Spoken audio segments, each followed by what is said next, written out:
नमस्कार विद्यार्थी मित्रांनो, आज आपण पाहणार आहोत 121 साहित्य विचार यातील पुस्तक क्रमांक 3 साहित्य समाज आणि संस्कृती यातला घटक 3 जीवनमूल्य आणि साहित्यमूल्य।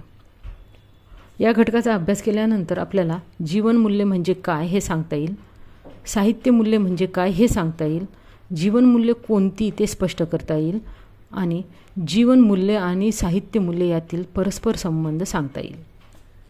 साहित्य हा मानवी संस्कृतीचा मौलिक पैलू आहे। प्रतिभावंत लेखकांची भाषिक कृती म्हणजे साहित्य। साहित्य एखाद्या भाषिक समूहाचे प्रतिनिधित्व करते, तसेच त्या समूहाच्या संस्कृतीला वळणही देत असते। साहित्यातील लेखकाचे अनुभवविश्व लेखकाच्या अवतीभोवतीच्या सामाजिक पर्यावरणाचा केवळ आरसा नसतो, तर त्या सामाजिक वास्तवाबद्दलची त्या लेखकाची मूल्यवान प्रतिक्रिया असते। कथा, कविता किंवा कादंबरी या प्रतिभावंतांची निर्मिलेली स्वतंत्र सृष्टी असते, परंतु ती स्वायत्त नसते, कारण प्रतिभावंतांच्या कल्पनेची भरारी आकाशव्यापी असली तरी त्याच्या अनुभवाचे पाय जमिनीवरच असतात। तो ज्या सामाजिक व सांस्कृतिक पर्यावरणात श्वास घेतो तेथील जीवन व जीवनमूल्ये त्याच्या अनुभूतीचा एक भाग असतो। त्या मूल्यांचा स्वीकार किंवा नकार यातच त्याच्या निर्मितीची मौलिकता ठरत असते। लेखकाच्या अस्तित्वाला जशी जीवनमूल्ये वेढून असतात, तशी साहित्यकृतीची काही कलात्मक मूल्येही असतात, त्यामुळे ती साहित्यकृती म्हणून सिद्ध होते। साहित्यकृतीतून जीवनमूल्य आणि साहित्यमूल्य म्हणजेच कलामूल्य वेगवेगळी काढता येत नाहीत। एखादी वस्तू आणि तिची सावली असे ते नाते असते। जगात प्रत्येक माणसाचे स्वतःचे तत्त्वज्ञान असते, जगाकडे पाहण्याचा दृष्टिकोनही वेगळा असतो। साहित्यिक व अस्तित्वाचे भान असलेला प्रतिभावंत असतो, त्यामुळे केवळ साहित्यमूल्य डोळ्यासमोर ठेवून कोणताही प्रतिभावंत लेखक निर्मिती करत नाही। त्याची निर्मितीच त्याच्या साहित्यकृतीची साहित्यमूल्य सिद्ध करीत असते। त्याचप्रमाणे त्याच्या कळत नकळत जीवनमूल्यांचाही आविष्कार त्या साहित्यकृतीतून प्रकटतो। अर्थातच ती जीवनमूल्ये त्याची एकट्याची नसतात, तो ज्या समूहाचे प्रतिनिधित्व करतो त्या समूहाची ती असतात। साहित्य ही एक ललित कला आहे। कोणत्याही कलेची मूल्य निश्चित केल्याशिवाय त्या कलेच्या क्षेत्रातील कलाकृतींची मूल्यमापन करता येत नाही। कलाकृतीची मूल्येसुद्धा सांस्कृतिक विकासक्रमात त्या समाजाच्या सांस्कृतिक समृद्धीनुसार ठरत असतात। जीवनमूल्य आणि साहित्यमूल्य यांच्यातील परस्पर संबंध लक्षात घेतल्याशिवाय कोणत्याही साहित्यकृतीच्या मौलिकतेचा वेध अभ्यासकाला घेता येणे शक्य नाही। या प्रकरणात मानवी संस्कृतीच्या विकासक्रमात सिद्ध झालेली जीवनमूल्य कोणती आणि साहित्यमूल्य कोणती हे समजून घ्यायचे आहे। त्याचबरोबर साहित्याच्या संदर्भात जीवनमूल्यांचा संबंध कोणत्या स्वरूपात येतो आणि साहित्यमूल्यांचा आविष्कार साहित्यकृतीमध्ये कसा होतो याचा विचार करावयाचा आहे। साहित्य विचारात जीवनमूल्य आणि कलामूल्य नेहमीच चर्चेचा विषय राहिले आहेत। या दोन्ही मूल्यांच्या अंगाने साहित्याच्या प्रांतात कलावाद आणि जीवनवाद असे वाद उद्भवले। कलेसाठी कला आणि जीवनासाठी कला असे प्रश्न उपस्थित केले गेले। या दोन्ही विचार प्रवाहातून साहित्य चर्चा विकसित होत गेली आणि साहित्य विचार अधिक प्रगल्भ होत गेला। या साहित्य मूल्यांचा अर्थात कला मूल्यांचा आणि जीवनमूल्यांचा परस्पर विरोधी भूमिकेतून विचार करता येणे अशक्य आहे। कलामूल्य आणि जीवनमूल्य यात अतूट असे नाते आहे। दोन्ही मूल्ये साहित्य कलाकृतीच्या महात्मतेच्या दोन समान बाजू आहेत। कलामूल्य व जीवनमूल्य कोणती आणि त्यांच्या परस्पर संबंध कोणते हे साहित्य विचाराच्या अभ्यास दृष्टीतून समजून घेतल्याशिवाय साहित्य निर्मिती, आस्वाद आणि मूल्यमापन अर्थात साहित्य समीक्षेचा व्यवहार पूर्णत्वास जाणे अशक्य आहे। या दृष्टीतून या दोन्ही मूल्यांची सापेक्षी चर्चा या प्रकरणात अपेक्षित आहे। मूल्य म्हणजे काय? साहित्यमूल्य आणि जीवनमूल्य यांचे स्वरूप कसे असते व त्यांच्यामध्ये कोणत्या स्वरूपाचा परस्पर संबंध असतो याचा विचार करण्याअगोदर मूल्य या संकल्पनेविषयीचे स्वरूप समजून घेणे महत्त्वाचे ठरते। मानवी जीवन हे इष्ट गोष्टींच्या प्राप्तीसाठी अखंड संघर्ष करीत असते। या संघर्षात अनिष्ट गोष्टींना टाळून किंवा नाहीसे करून इष्ट गोष्टी प्राप्ती करणे आवश्यक ठरते। इष्टाची प्राप्ती म्हणजेच जे प्राप्त करायचे आहे त्यालाच मूल्य म्हणतात।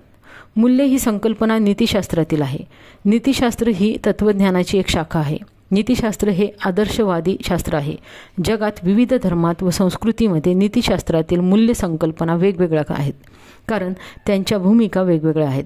सृष्टी, मनुष्याचे लौकिक जीवन व पारलौकिक जग यांच्याकडे पाहण्याचे दृष्टिकोन वेगवेगळे असल्याने त्यांच्या भूमिका वेगवेगळ्या झाल्या आहेत.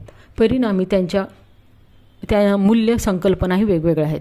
पाश्चात्य परंपरेत माणसाने कसे जगावे, कोणत्या प्रकारची कृत्ये करावीत, कोणती साध्य प्राप्त करून घेण्यासाठी प्रयत्न करावा, त्याचे इतरांशी संबंध कसे असावेत यांचे ज्ञान करून देणे हे नीतिशास्त्राचे प्रयोजन आहे असे समजले जाते. भारतीय परंपरेत हिंदू, जैन व बौद्ध ग्रंथांमध्ये हिंसा व अहिंसेच्या प्रश्नांचा निमित्ताने नीतितत्वांचा सखोल चर्चा झालेली आहे. यातून नीतिशास्त्र विकसित झाले आहे. बौद्ध दर्शनात अष्टांग मार्ग सांगितला आहे. अष्टांग मार्ग म्हणजेच आध्यात्मिक नीतिमत्ता होय. या अष्टांग मार्गाचेच प्रज्ञाशील आणि समाधी या 3 संकल्पनेने बुद्धाने स्पष्टीकरण केले आहे. जैन दर्शनात मोक्षमार्ग म्हणून साम्यक दर्शन, साम्यक ज्ञान आणि साम्यक चारित्र्य अशी 3 तत्वे सांगितली आहेत. महाभारतात शांतीपर्वामध्ये सत्य व या एका संकल्पनेत जीवनमूल्यांचा समावेश केला आहे. महाभारतातील युधिष्ठिराने भीष्माला विचारले की धर्म म्हणजे काय, तो कोणत्या प्रमाणांनी निश्चित करावयाचा. यावर भीष्माने उत्तर दिले की ज्या तऱ्हेचे वर्तन दुसऱ्याने आपल्याशी करू नये असे वाटते त्या तऱ्हेचे वर्तन आपण दुसऱ्याशी करू नये. जे आपल्याला अप्रिय ते दुसऱ्यालाही अप्रिय होय. ज्याला स्वतःचे जीवित प्रिय आहे त्याने दुसऱ्याचा घात का करावा बरे. जे आपणा हवे ते दुसऱ्यासही मिळावयास हवे अशी वासना धरावी. थोडक्यात व्यक्ती आणि समाज यांच्या संदर्भातील नीतिमूल्ये आणि जीवनमूल्ये यांचा विचार सर्वच संस्कृतीमधील तत्त्वज्ञानात केला गेला आहे. जीवनाची अनेक क्षेत्रे असतात. त्या प्रत्येक क्षेत्रात स्वतंत्र मूल्यव्यवस्था असते. उदाहरणार्थ राज्यांमध्ये लोकशाहीसारख्या राज्यव्यवस्थेच्या मुळाशी काही मूल्यांचे अधिष्ठान असते. स्वातंत्र्य, समता व बंधुता अशी मूल्यांवर अधिष्ठित आदर्श शासनप्रणाली असावी अशी अपेक्षा असते. कोणत्याही मानवसमूहातील मूल्य हे आदर्श रूपात असतात. मूल्यांची खरी सफलता त्या समूहातील व्यक्तींच्या प्रत्यक्ष आचरणाने होत असते. जीवन जगताना माणूस श्रेयस म्हणजे कल्याणकारी आणि प्रेयस म्हणजे प्रिय आवडते यांचा विचार करतो. उचित अनुचितासारखेच त्याची पारख करतो. केवळ साक्षीरूपाने उदासीन राहणे हे मानवी जीवन जगण्याचे प्रयोजन असते. मूल्य हे प्राप्तव्य असते, तसेच ते साध्यही असते आणि ते प्रस्थापित करावे लागते. एखादे वर्तन मूल्याधिष्ठित आहे की नाही हे त्याच्या निष्कर्षावरून ठरविता येते. हे निष्कर्ष पुढील प्रमाणे सांगता येतील. मूल्याधिष्ठित वर्तनातून व्यक्ती विकास साध्य व्हावा. मूल्यनिष्ठ आचरण समाजाला व राष्ट्राला पोषक असावे. मूल्यनिष्ठ वागणूक आंतरराष्ट्रीय स्तरावर मान्यता पावणारी असावी, तरच ते मूल्य म्हणून सिद्ध होऊ शकते. जीवनमूल्य. जीवनाचे 4 जीवनमूल्य आणि अचर जीवनमूल्य असे 2 प्रकार आहेत. समाजाच्या जीवनप्रवाहात अस्पृश्योद्धार, घटस्फोट, जातीजातीतील वैमनस्य, वैश्यजीवन, मांत्रिक जीवन, वृद्धांचा प्रश्न इत्यादी समस्या निर्माण होतात. यातून मार्ग काढणे आवश्यक असते. तेव्हा एकंदर समाजाच्या हिताच्या दृष्टीने काही मूल्य ठरविली जातात.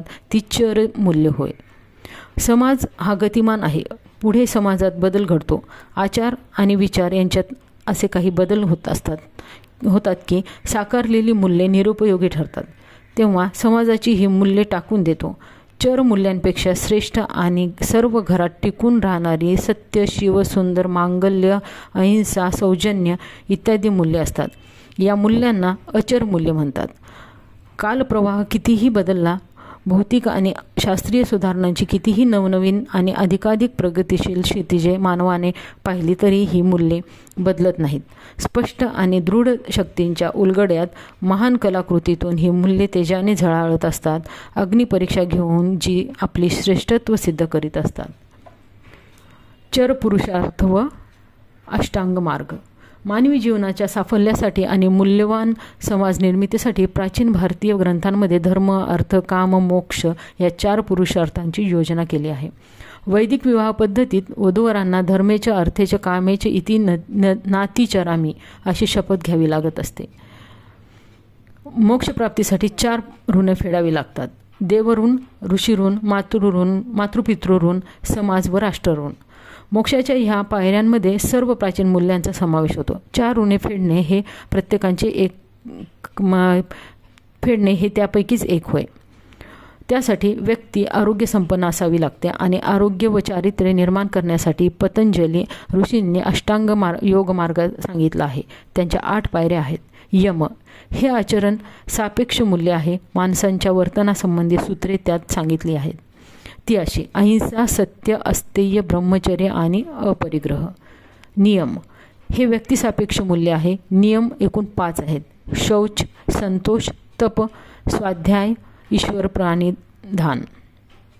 आसन हे मूल्य शरीर नियंत्रणाशी, स्वास्थ्याशी संबंधित आहे. प्राणायाम म्हणजे निसर्गाच्या नियमांवर ताबा मिळविणे, मुख्यतः श्वसन आणि प्रक्रिया आणि रक्ताभिसरण व पचन. प्रत्याहार म्हणजे प्रतिआहार. आहार म्हणजे स्वीकारणे. या प्रक्रियेत व्यक्ती स्वतःवर नियंत्रण मिळवते. इंद्रिय सुखांपासून तो अलिप्त होतो. भूक लागली असता भूकच खावी, तहानच प्यावी. ध्यान म्हणजे एका आलंबनावर काही काळ लक्ष एकाग्र करणे. धारणा ध्यान दीर्घ झाले म्हणजे धारणा होते.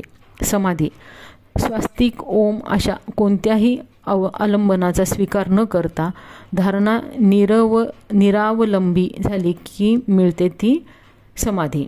आनंद घन समाधी ही सर्वोच्च समाधी मानली जाते. नैतिक मूल्ये. नैतिक मूल्ये ही व्यापक जीवन मूल्यांचे एक अंग असते. भारतीय परंपरेत हिंसा, सत्य, अस्तेय, ब्रह्मचर्य व अपरिग्रह ही नैतिक मूल्ये मान्य केली आहेत.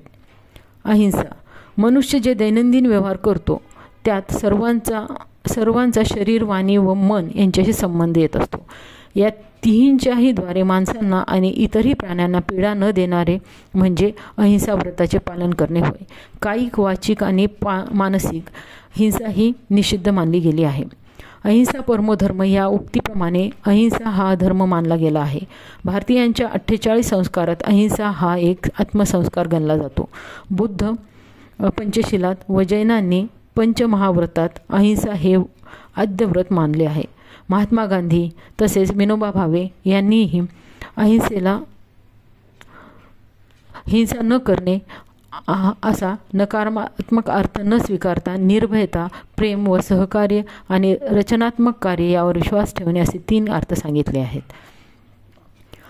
सत्य. सत्य हे एक श्रेष्ठ जीवनमूल्य आहे. सत्य त्रिकालबाधित असते. त्यामुळे मानवी जीवनाच्या शाश्वत मूल्यांमध्ये सत्याला महत्त्वाचे स्थान आहे. सत्याचाच विजय होतो असे ऋग्वेदात म्हटले आहे. सत्यमेव जयते हे तर आपल्या राष्ट्राचे ब्रीदवाक्य आहे. अस्तेय. स्थेय म्हणजे चोरी. अस्तेय म्हणजे चोरी न करणे. एखाद्याने त्याची वस्तू न दिल्यास तिचा अपहार न करणे म्हणजे अस्तेय व्रत होय. आपल्या शरीर धारणेला आणि जीवनाला आवश्यक तेवढ्याच वस्तूंचा संग्रह करून उचित उपभोग घेणे व अनावश्यक वस्तूंचा लोभापायी संग्रह न करणे, तात्विकदृष्ट्या वस्तूंचा विहित उपयोग केल्याने आपली बुद्धी व मानसिकता सात्विक होते. हा अस्तेय व्रताचा आशय आहे. बौद्ध धर्माच्या पंचशिलात अस्तेय व्रताला फार महत्त्व आहे. अदिन्नदानी, दाना, वेरमणी, सिक्खपदम, समादादियामी असे हे शील आहेत.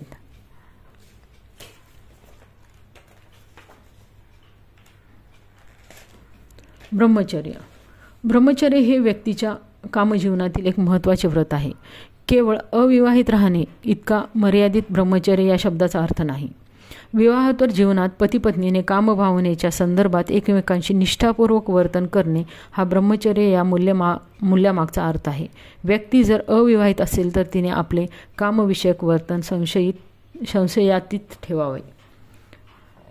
अपरिग्रह म्हणजे जमीन, धनसंपत्ती, जड जवाहीर यांचा साठा करणे. उपभोग्य वस्तूंचा संग्रह करून त्यावर आपला मालकी हक्क स्थापन करणे. अपरिग्रह म्हणजे भोगवस्तूंचा, धनांचा संग्रह न करणे. संचय वृत्तीमुळे मनुष्याची आसक्ती वाढते. आसक्ती आणि लोभामुळे चिंता व दुःख निर्माण होतात. संग्रही वृत्तीच्या समाजात काही लोकांजवळ अमाप संपत्ती गोळा होते, तर दुसरीकडे त्याचा परिणाम म्हणून संग्रह करून न शकणाऱ्या वर्गात दारिद्र्य, दैन्य, दुःख पसरते. अशा विषमतेमुळे समाजाचा समतोल बिघडतो. प्राचीन धारणेप्रमाणे संपत्तीचा संग्रह व्यक्तिगत मोक्षासाठी बाधक ठरतो, तसा समाजाच्या सर्वांगीण उत्कर्षालाही बाधक आहे. स्वातंत्र्य, समता, बंधुता आणि लोकशाही. फ्रेंच राज्यक्रांतीच्या प्रणेत्यांनी स्वातंत्र्य, समता व बंधुभाव या तत्वत्रयींचा उद्घोष करून मानवी इतिहासात क्रांती केली. ही तत्वत्रयी आधुनिक जगातील मानवी हक्काची आधारशिलता झाली. 1789च्या फ्रेंच राज्यक्रांतीनंतरचा स्वातंत्र्य, समता, बंधुता व मूल्यत्रयींचा उद्घोष करणारी मानवी हक्कांचा जाहीरनामा ही जणू अखिल विश्वातील माणसे स्वतंत्र आणि समान आहेत याची ग्वाही देणारी मानवी हक्कांची सनदच ठरली. लोकशाही ही एक राज्यप्रणाली आहे. उपलब्ध शासन प्रणालीपैकी ती एक उदात्त मानवी मूल्यांची अवलंबन करणारी राज्यप्रणाली मानली जाते. स्वातंत्र्य, समता व बंधुता या मूल्यांचे तिला अधिष्ठान आहे. समाजातील प्रत्येक व्यक्ती या व्यवस्थेत केंद्रस्थानी असते. प्राचीन ग्रीक नगरराज्यांच्या राज्यव्यवस्थेपासून लोकशाहीची संकल्पना कालानुरूप विकसित होत गेली. आज भारत, इंग्लंड, अमेरिका यांसारख्या देशात लोकशाहीचे स्वरूप अधिकाधिक प्रगल्भ होत आहे. राजेशाही, हुकुमशाही, सरंजामशाही, महाजन सत्ता, अल्पजनसत्ता इत्यादी राज्यपद्धतीच्या तुलनेने लोकशाही प्रणालीच समाजासाठी अधिक योग्य आहे. अब्राहम लिंकन यांनी लोकांनी लोकांसाठी चालविलेले राज्य अशी नेमक्या शब्दात लोकशाहीची व्याख्या केली आहे. लोकशाही ही केवळ शासन पद्धती नाही, तर ती मनुष्य जीवनाला आदर्श अशा उदात्त मूल्यांपर्यंत घेऊन जाणारी जीवन प्रणालीच आहे. लोकशाहीत व्यक्तीला धर्म, संस्कृती, उपासना, श्रद्धा, आचारविचार आणि अभिव्यक्ती स्वातंत्र्य उपभोगता येते. स्वातंत्र्य आणि समता. स्वातंत्र्य आणि समता या दोन्ही संकल्पना व्यक्ती आणि समाज या दोहोंच्या विकासासाठी आवश्यक आहेत. या दोन्ही संज्ञा परस्परपूरक आणि परस्परावलंबी आहेत. स्वातंत्र्यातूनच समतेची मागणी करण्याची प्रेरणा समाजाला मिळते. जगातील सर्व माणसे जन्मतः सारखे आहेत. प्रत्येकाला स्वतःच्या मर्जीप्रमाणे जीवन जगण्याचा अधिकार आहे. आपल्या जीवनाचे उद्दिष्ट ठरविणे व ते प्रत्यक्ष आणून जगातील सर्व सुखे उपभोगण्याचा त्याला हक्क आहे, अशी सर्व समाजाने मान्यता देणे हा समानतेच्या संकल्पनेमागचा पारंपरिक अर्थ आहे. समता ही स्वातंत्र्याची पूर्वअट असली तरी समता व स्वातंत्र्य ह्या समानार्थी संकल्पना नाहीत. हेगेल ह्या तत्ववेत्त्याच्या मते स्वातंत्र्य म्हणजे कायदा. जॉन स्टुअर्ट मिलने स्वातंत्र्याचे 2 कप्पे केले आहेत. स्वातंत्र्यात बौद्धिक उपक्रम, धार्मिक कल्पना, सर्जनशीलता, संघटना, वैकल्पिक आवडीनिवडी यांचा समावेश होतो. व्यक्तीला द्यावयाच्या बंधहीन स्वातंत्र्यात करतो. या स्वातंत्र्यावर राज्यसत्तेने अजिबात अवरोध आणू नये असे तो म्हणतो. विचार स्वातंत्र्याची गळचेपी त्याला तिळमात्र पसंत नाही. सार्वजनिक क्षेत्रातल्या स्वातंत्र्यावर मात्र राज्याची बंधने असायला मिल मान्यता देतो. स्वातंत्र्याच्या संकल्पनेत पुढील स्वातंत्र्याचा अंतर्भाव होतो. माणसाला माणूस म्हणून जन्माला आल्यामुळे मिळणारे नैसर्गिक स्वातंत्र्य, जसे सर्वांना समान दर्जाची वागणूक मिळणे, सबळांच्या आक्रमणापासून दुर्बळांच्या हक्कांना संरक्षण मिळणे, राज्यघटनेद्वारा मिळणारे व्यक्ती स्वातंत्र्य, जसे बेकायदेशीरपणे तुरुंगात डांबणे, शारीरिक छळ इत्यादींपासून रक्षण, मतदानाचा व निवडणूक लढविण्याचा हक्क, सार्वजनिक पदे स्वीकारणे, राजकीय मते व्यक्त करणे इत्यादी हक्क देणारे राजकीय स्वातंत्र्य, गरजा पूर्ण करण्यासाठी आवश्यक असलेले आर्थिक स्वातंत्र्य आणि वरील सर्व व्यक्ती स्वातंत्र्याचे अधिष्ठान असलेले राष्ट्रीय स्वातंत्र्य. समानता म्हणजे संधीची समानता. जात, धर्म व लिंग याचा भेद न पाळता सर्वांना समान संधी उपलब्ध झाल्या पाहिजेत. बंधुभाव. माणूस ज्या देशात, राज्यात, समाजात राहतो त्याविषयी त्याला जिव्हाळा आणि प्रेम वाटते. एका समान उद्देशासाठी सर्व देशवासियांनी एकत्र काम करतात. या एकत्र काम करण्यातून त्यांच्यात एकीची भावना निर्माण होते. बंधुता, देशप्रेम, राष्ट्रभावना या तिन्ही संज्ञा राजकीय क्षेत्रात वापरल्या जातात. यापैकी बंधुभाव ही संज्ञा अधिक समावेशक आहे. विश्वबंधुत्वाचा विचार आपल्या देशात रवींद्रनाथ टागोर यांनी मांडला.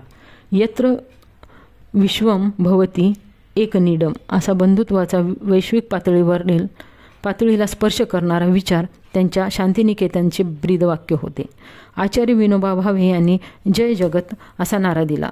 जगाचा जय जयकार असो असा नारा दिला होता. न्याय, नैसर्गिक न्याय व सामाजिक न्याय. न्याय हे आधुनिक जगातील सर्व क्षेत्रातील महत्त्वाचे मूल्य आहे. न्याय या मूल्यात योग्य, उचित, निपक्षपात आणि सर्वांना एकच नियम अभिप्रेत असतो. स्वातंत्र्य, समता, बंधुता, कायदा आणि सुव्यवस्था या मूल्यांचा समन्वय म्हणजे न्याय. नैसर्गिक किंवा नैतिक न्याय. नैसर्गिक किंवा नैतिक न्याय अशी ही संकल्पना मांडली गेली आहे. समाजाच्या नैतिक धारणांशी विसंगत असलेला एखादा निर्णय कायदेशीर असला तरी न्याय ठरू शकत नाही. या संदर्भात बारकर म्हणतो की कायदा जेव्हा समाजाच्या सर्वसाधारण सद्सद्विवेकाच्या अपेक्षा पूर्ण करतो तेव्हाच त्याच्या वैधतेला औचित्याची व मूल्यात्मकतेची जोड मिळते. कायद्यात अंगभूत असलेले न्यायतत्व प्रत्यक्ष अंमलात यायचे असेल तर न्यायालयीन कामकाज नियमानुसार व्हावे. चौकशीच्या योग्य पद्धती, खरे साक्षी पुरावे, बुद्धिगाम्य सत्य निर्धारण, निपक्षपाती न्यायाधीश, न्याय सुनावणी, आरोपांचा उच्चार व बचावाची पर्याप्त संधी याबाबत भेदभाव होऊ नये, तेव्हाच व्यक्तीला नैसर्गिक न्याय मिळेल. सामाजिक न्याय. सामाजिक व्यवस्थेत विषमता हा दोष सर्वत्र आढळतो. पश्चिम राष्ट्रामध्ये काळे गोरे असा वर्णवाद असतो. आपल्याकडील जातीसंस्था असो, काही समूह समान संधी व न्यायापासून वंचित राहिलेले आहेत. स्त्रियांनाही निवडणुकीतील मतदानापासून सर्व प्रकारच्या समान हक्कांसाठी लढे उभारावे लागले.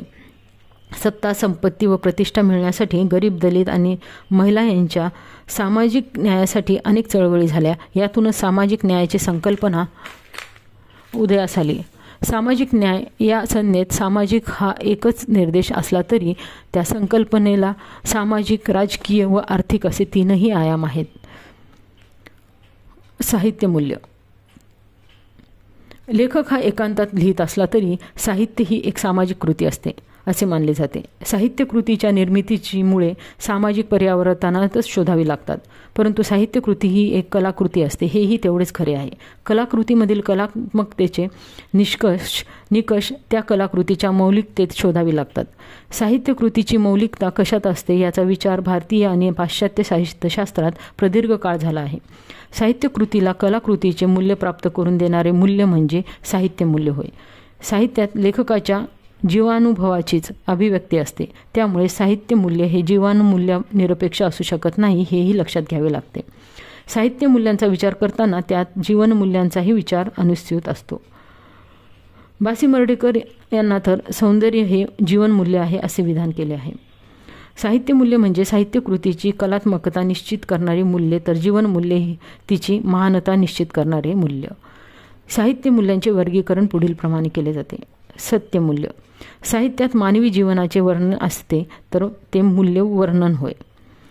सौंदर्यमूल्य. सुंदरता हे मूल्य वाङ्मयाला वाङ्मय तत्व प्राप्त करून देते. तंत्रमूल्य. कलाकृतीतील अनुभव स्वतःचे रूप जेव्हा प्रकट करू लागतो तेव्हा कलावंताला त्या अनुभवाचे जे रूप जाणवते तोच त्या कलाकृतीचा घाट होय. साहित्य कृतीच्या तंत्रमूल्याचे वर्गीकरण पुढील प्रमाणे करता येते. घाटमूल्य. घाटमूल्य अर्थात अथवा कथावस्तू असेही म्हटले जाते. कलाकृतीचा आशय यावर जोडला जात असतो. भाषामूल्य. वृत्तीसूचकता हा ललित वाङ्मयाच्या भाषेचा विशेष आहे.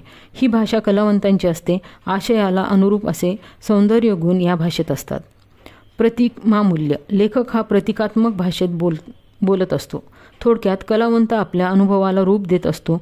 त्या कलांचे एक विशिष्ट तंत्र असते ते तंत्रमूल्य होय. साहित्यशास्त्रात काही साहित्यमूल्ये लक्षणीय मानले गेले आहेत. अशा साहित्यमूल्यांचा स्थूल परिचय या निमित्ताने करता येणे शक्य आहे. लयतत्व. बासी मर्ढेकर यांनी सौंदर्य आणि साहित्य या ग्रंथात साहित्याला ललित कलेचे चित्र, शिल्प व संगीत याप्रमाणेच एक प्रकार मानले आहे. सौंदर्य हे ललित कलेचे पर्यायाने साहित्याचेही व्यवच्छादक लक्षण ठरते अशी त्यांनी मांडणी केली आहे. हे करत असताना सत्य आणि सौंदर्य या मूल्यामधील फरक त्यांनी तार्किकदृष्ट्या सिद्ध केला. मर्ढेकरांच्या मते सौंदर्य हे सर्व कलांचे व्यवच्छेदक लक्षण आणि वस्तुनिष्ठ मूल्य असल्याने साहित्यकृतीच्या मूल्यांविषयी वेगळी चर्चा करण्याची गरज नाही.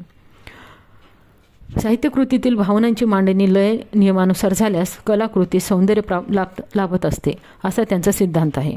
आस्वाद प्रक्रियेचा विचार देखील मर्ढेकर लय नियमानुसारच करत असताना दिसतात. मर्ढेकरांच्या मते साहित्यकृतीतील संभाव्य घटक प्रसंग एका सरळ गुंफलेले नसतात.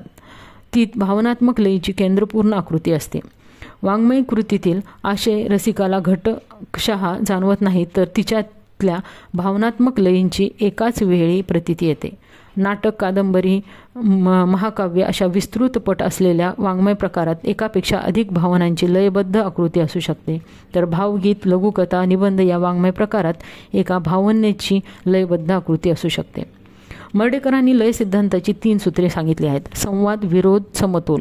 त्यांच्या मते पहिल्या 2 सूत्रात संबंध परस्परासंबंध च्या गुणात्मक अंगाशी आहे आणि समतोलाचा संबंध त्यांच्या परिणामात्मक अंगाशी आहे. या तिहींचे स्वरूप पुढील प्रमाणे आहे. संवाद. एकाच वेळी अनुभव विषय झालेल्या 2 संबंधांपैकी एक संबंध जर गुणदृष्ट्या तंतोतंत दुसऱ्या संबंधासारखा असेल किंवा तसा होण्याकडे त्याचा कल असेल तर त्या दोहोंमधला संबंध संवाद संबंध असतो. विरोध.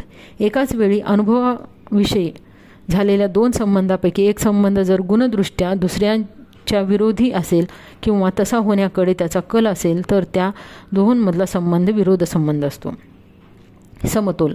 परस्परांशी संबंधित संबंधाच्या एका समूहाच्या 2 भागांपैकी एका भागातल्या संबंधाची संख्या दुसऱ्या भागातल्या संबंधांच्या संख्येइतकीच होईल अशा रीतीने त्याची विभागणी होऊ शकली तर त्या 2 भागांमधला संबंध हा समतोल संबंध म्हणता येईल.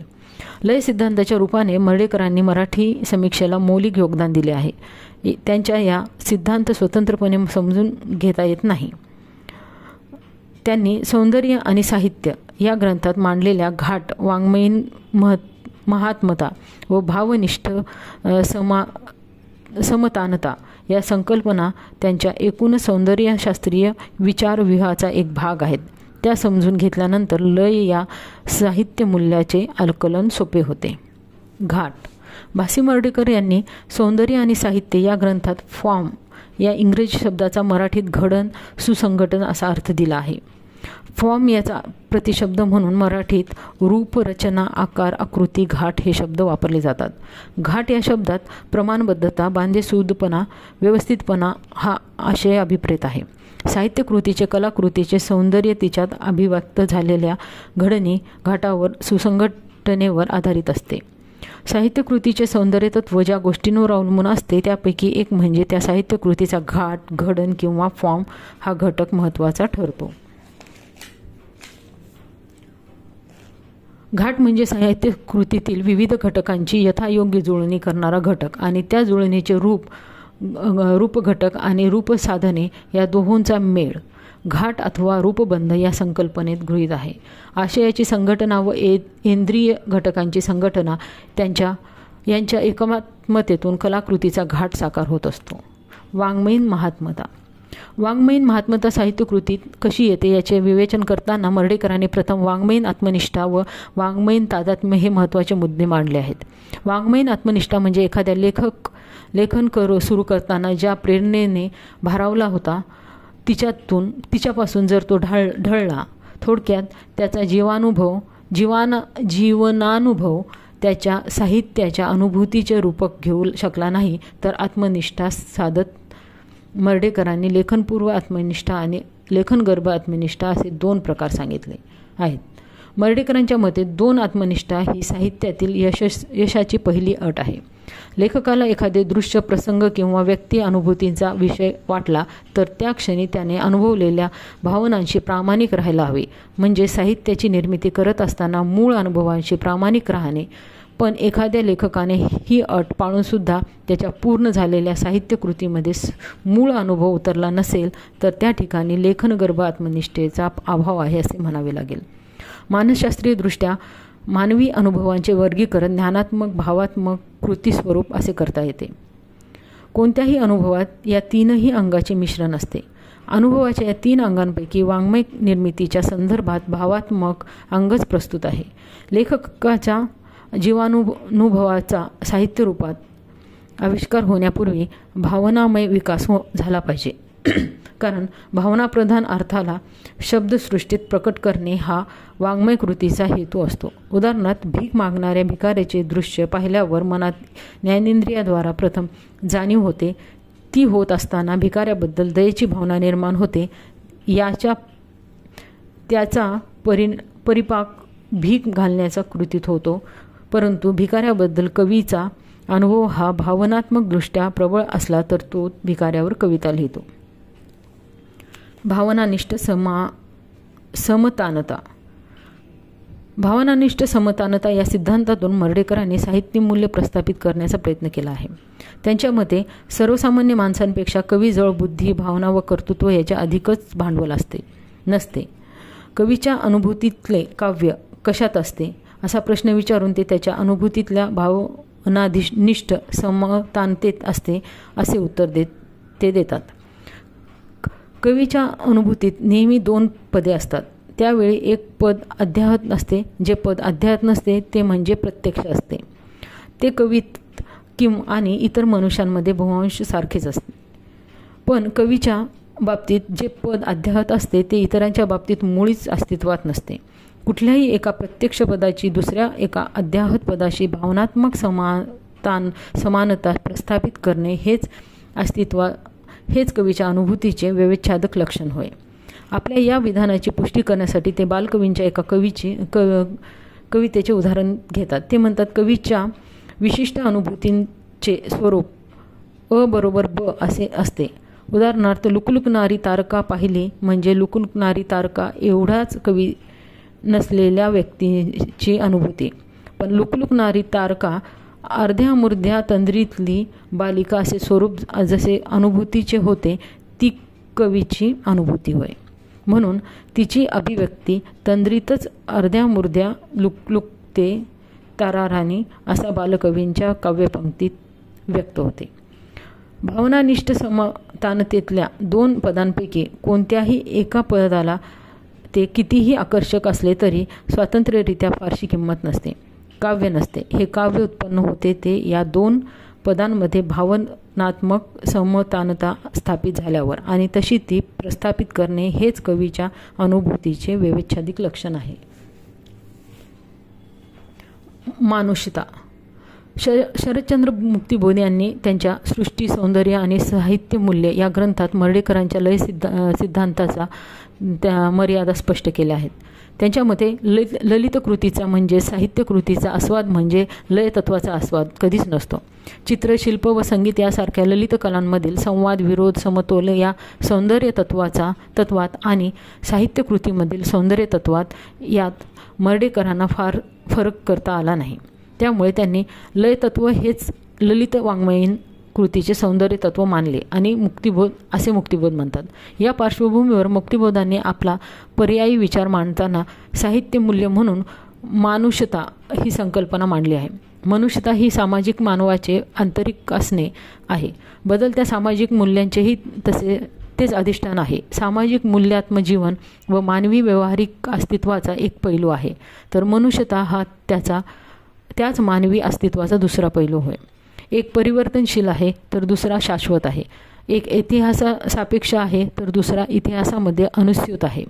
मानवी समाजाची एक प्रक्रिया आहे.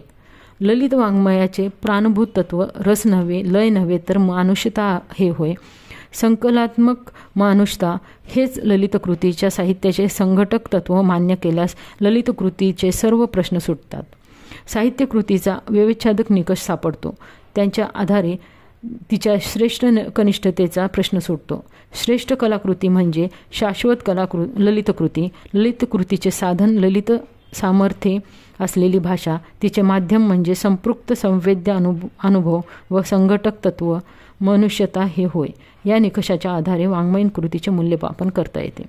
मनुष्यता हे देशकाल परिस्थिती संबंध तत्व नव्हे, ते सर्व देशात, सर्वकालिक, सर्व परिस्थितीमध्ये मानवी व्यक्तींना व्यापून असणारे माणूसपणाचे तत्व आहे. श्रेष्ठ वैश्विक वाङ्मय कृतीची रचना याच मनुष्यतेच्या तत्वावर झालेली आहे. पोत. मराठी समीक्षक द ग गोडसे यांनी प्रस्थापित केलेली पोथ ही संकल्पना साहित्यकृतीचे साहित्य मूल्य म्हणून विचारात घेण्यासारखी आहे. पोथ ही मूळची वस्त्र उद्योगातील संज्ञा आहे. द ग गोडसे यांनी कलात्मक आविष्काराच्या संदर्भात ही संज्ञा वापरली आहे. कापडाचे पोत आणि कलात्मक आविष्काराचे पोत यातील साम्य त्यांनी पुढील प्रमाणे कल्पिलेले आहे. कापूस कलात्मक आविष्कारातील जीवनविषयक तत्व, विशिष्ट जीवननिष्ठेची अमूर्त जाणीव. धागा अमूर्त जाणीव व्यक्त करणारे आकार व अवकाश, जीवननिष्ठा प्रतीत करणाऱ्या जाणीवा.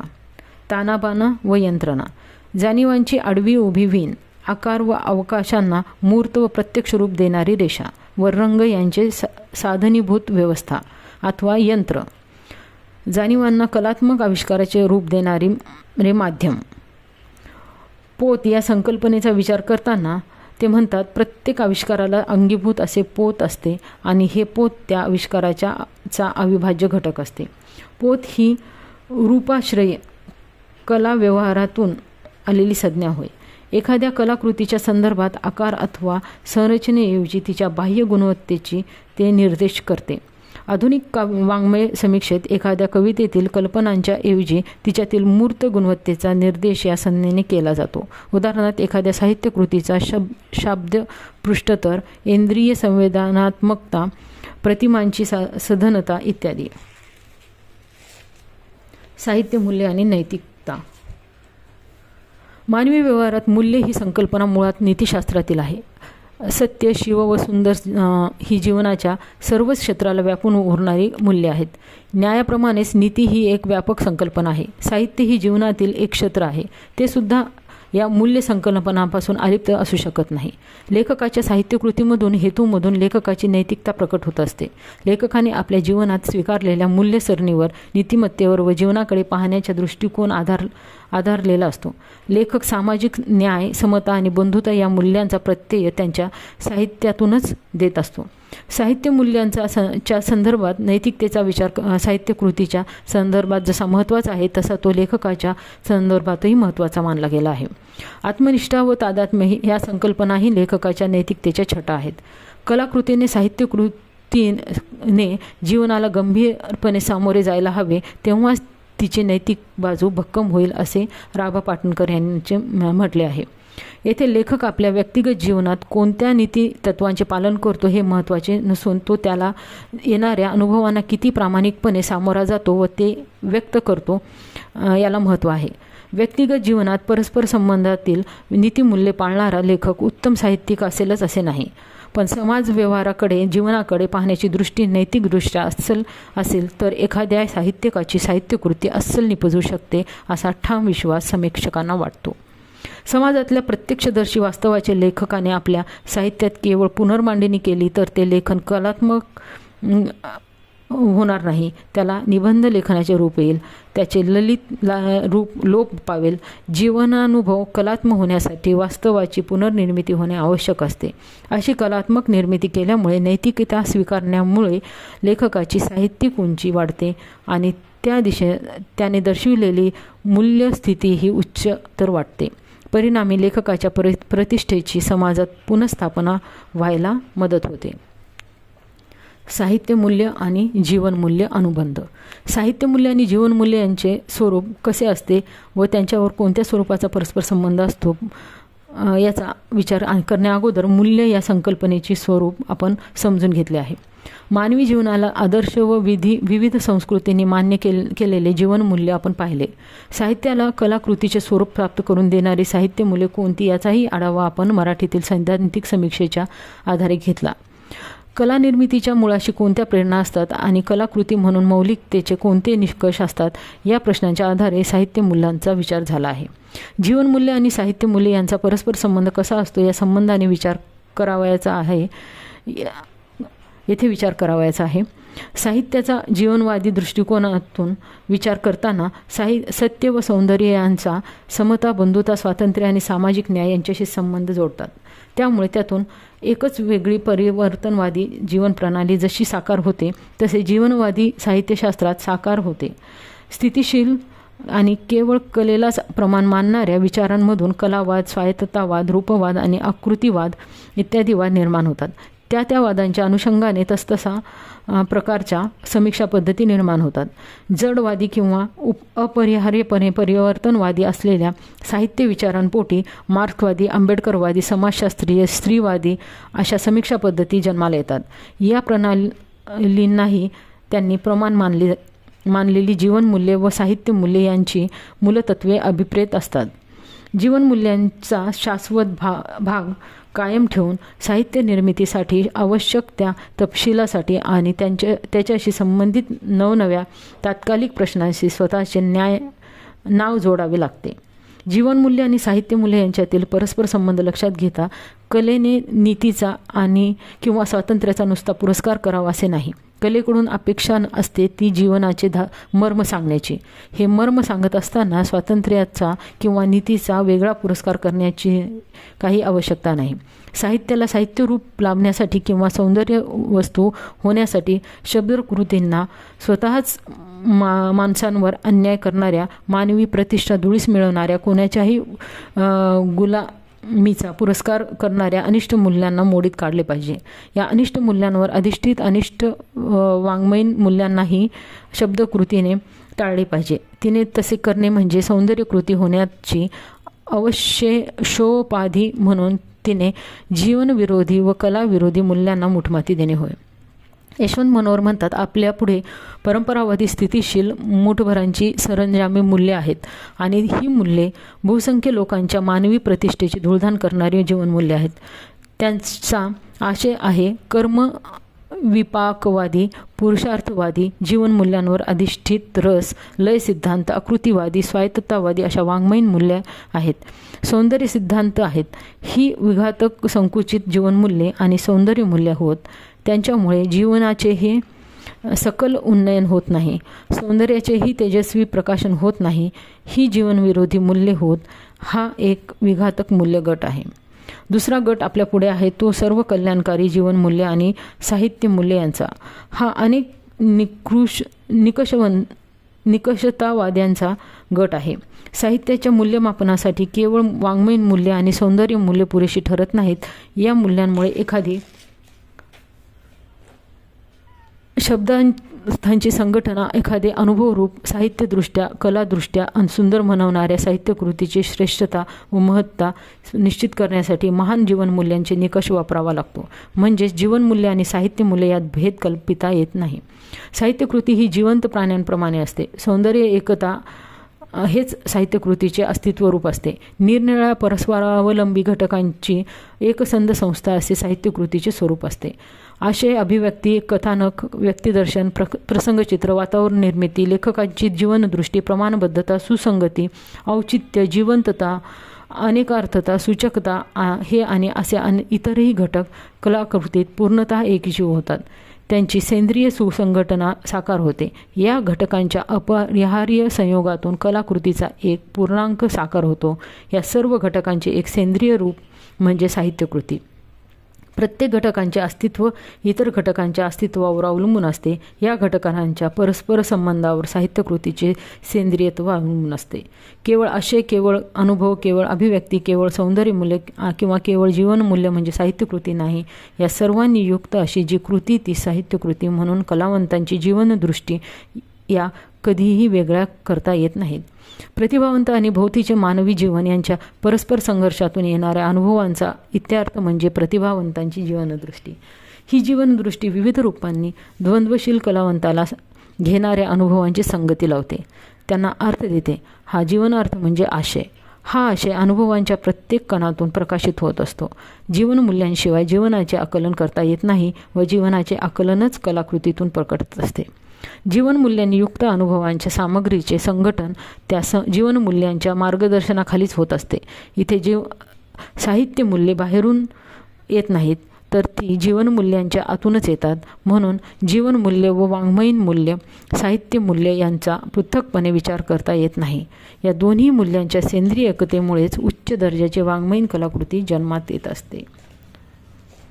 एकंदरीत साहित्य कलाकृतीची निर्मिती ही लेखकाच्या अनुभवविश्वातून होत असली तरी लेखकाचा प्रतिभाविष्कार असली, लेखकाच्या कल्पना विश्वाचे प्रगटीकरण असले तरी तिला जीवन वास्तवाचा स्पर्श झाल्याशिवाय राहत नाही. साहित्य व्यवहार समाजासापेक्ष परिप्रेक्ष्य होत असतो. कला ही स्वायत्त आहे. तिला तिचे स्वातंत्र्य असे अस्तित्व आहे. कलात्मक गुणांनी ती परिपूर्ण होत असते. असे स्पष्ट करताना ही कलात्मकता विश्वातील जीवन व्यवहाराच्या कक्षेतच शोभून दिसत असते. एकूणच कलात्मकतेला जीवनाच्या निकोप, निर्व्याज आणि निरामय अशा मूल्यातूनच सौंदर्य प्राप्त होत असते. कलात्मक गुणांनी कलेला सौंदर्य प्राप्त होत असले तरी त्यात प्रकटणाऱ्या उदात्त अशा जीवनमूल्याने त्या कलेची उंची वाढत असते. एकूणच साहित्य कलेच्या निर्मितीची महात्मता कलात्मक आणि जीवनात्मक मूल्यांच्या एकजीवत्वातून